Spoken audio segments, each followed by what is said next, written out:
Nah, tadi kita sudah mengukur dengan menggunakan silinder bor Gauss untuk memastikan lagi celah dari ring. Jadi ini adalah ring baru, kita sudah pesan dan sudah ada komponennya. Sekarang bagaimana memastikan lagi celah dari boring ini.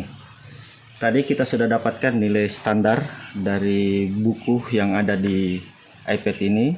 Sekarang kita memastikan lagi seberapa besar gap atau ring gap yang ada di silinder ini. Nah, kita menggunakan alat ukur, ini namanya pengukur celah ya. Ini adalah bilah celah.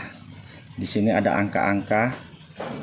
Di sini ada 1 mil, kemudian angka-angka di sini menunjukkan ketebalan dari bilah ini.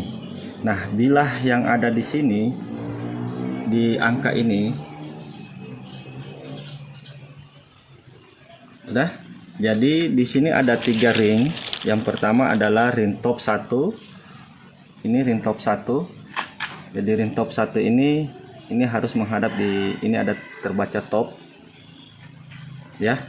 Ini namanya top turbo charge. Angkanya nilainya itu 0,40. Kemudian maksimalnya itu 0,70. Ring kedua, ini top 2. Ini kita lihat di sini celah ringnya 0,25 ya, maksimalnya itu 0,55. Begitupun di ring ketiga atau ring oli itu 0,25 sampai dengan 0,55. Saya tidak usah menjelaskan apa fungsi ring. Yang jelas hari ini saya menjelaskan tentang cara mengukur boring atau liner yang sesuai dengan standar yang telah ditentukan oleh buku manual mesin atau engine dari pabrikan ini. Nah, caranya seperti apa? Yang pertama kita masukkan ring yang ini, namanya ring top 1. Ini tidak boleh terbalik. Di sini ada tanda top, berarti dia harus di atas. Kemudian kita masukkan ke dalam boring ini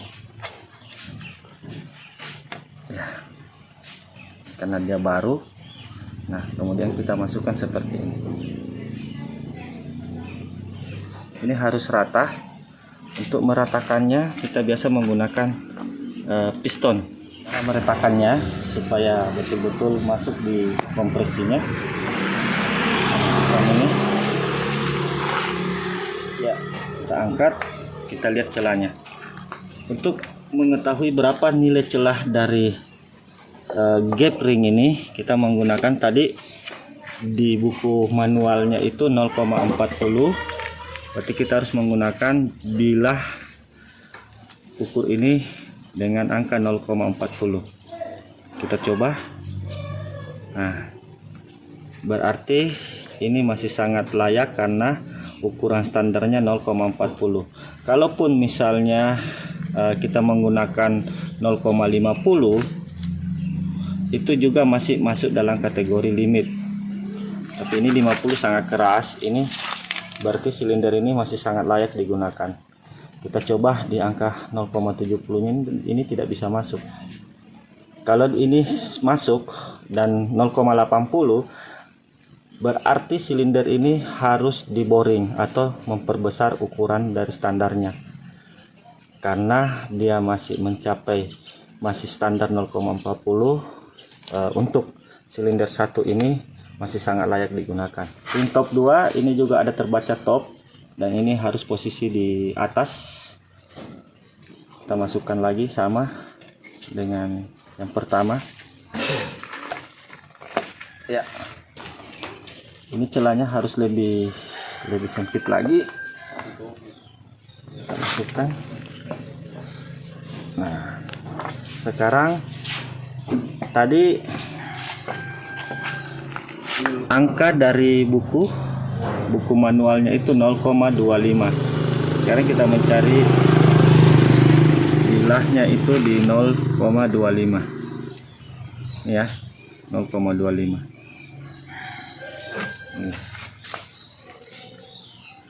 pada saat kita angkat seperti ini, seperti magnet, ini sudah agak longgar. Kita coba lagi 0,30. Oke, ini yang pas. Nah, walaupun kita mendapatkan angka 0,30, tetapi dalam buku manual itu sampai 0,55. Berarti kita anggap bahwa linear ini masih layak untuk digunakan karena gap ringnya ini 0,30. Nah, yang terakhir kita uji lagi untuk ring ketiga. Oke, ring ketiga ini adalah ring oli. Di sini tidak ada tanda, walaupun dia terbalik tidak ada masalah. Jadi caranya mengeluarkan dulu ring oli ini. Dan dulu penyapu oli ini, yang pegas penyapu ini, kemudian kita masukkan ring ini. Ini harus hati-hati. Pengukurannya sama dengan yang tadi. Kita mengukur celahnya. Ini juga 0,25. Karena ini adalah engine yang sudah berapa tahun sudah digunakan secara otomatis, walaupun masih standar, tetapi tentunya sudah ada keausan. Tetapi keausannya ini kita anggap bahwa masih sangat layak karena masih mencapai batas toleransi, belum melebihi dari limit yang sudah ditentukan oleh buku manualnya.